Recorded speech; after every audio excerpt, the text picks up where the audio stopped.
Yeah, and I think in line with that as well is one thing that I've noticed in many of the strategies that are already out there is the idea of collaboration.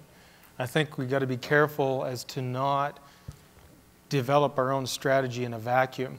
And I mean, we need to bring the content providers together with the technology providers, with government. I think it's it'd be fine and dandy for us to come out of this with our vision, but if it doesn't align with the other stakeholders of the digital media sector, then we're really not doing ourselves the proper service. I think we need to make sure that we extend this conversation across those other stakeholders and then unify together to go to government, because I agree, government, they can change every 4 years and lately every year. Yeah. So, they really, I mean, how can you put together a long-term strategy under those conditions? I think they really do look to us to advise them and provide that sort of guidance. And so that's a huge responsibility, I think, that we're ready to take on, because there's amazing capability across this country. But what we need to do is to focus on that collaboration, bring it together, and then unify that strategy, pitch it to government, and I think everybody will be happy.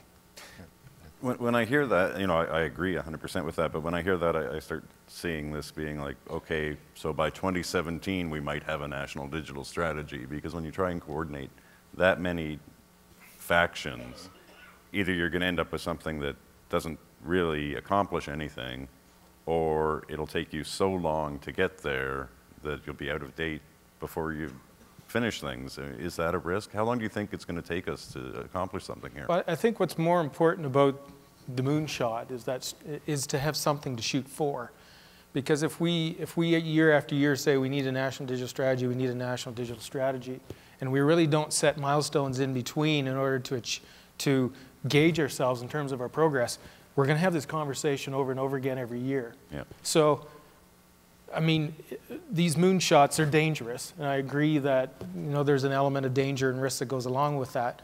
But I guess it's the engineer in me that says if you don't put together your project plan and set your intermediate milestones, you're never going to reach that ultimate goal. I think that's what's important, and that's why the collaboration, that's why sort of the unified vision is important, because if we mutually set milestones and we meet on a year-by-year basis and evaluate whether we've reached those intermediate milestones, we stand a much better chance. It doesn't mean we have to wait till 2017 to have a national digital strategy. Let's hope not. But, again, if we don't set some milestones right now, it might be 2020. Sorry. I was just going to ask Adam how the UK approached that. Did you set out with a specific timetable to achieve this, or did it, and how long did it take, or did it just sort of happen in more of an ad hoc, unplanned manner from a timeline point of view? Well, things which did, contributed to sort of take-up of digital technology in the UK, and looking at the numbers I saw this morning, we haven't done it as well as you have. There's all sorts of things, like BBC pushing forward a computer program 20 years ago.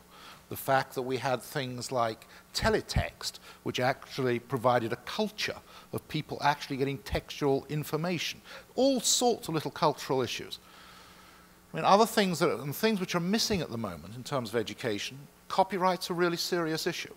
In the UK, I don't know what the copyright law is here, but in the UK, it's quite clear that where you can quote from a book quite legitimately, you may not quote from an audiovisual product.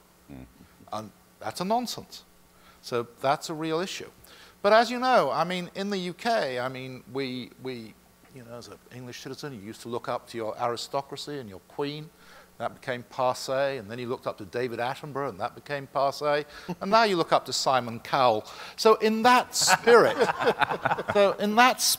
I listened to this, and I wouldn't dare say anything presumptuous to yourselves, but if I was in the UK, where I've heard very similar debates, in fact, I've heard the same debate, and whenever I hear this debate, I say, what's unique exactly?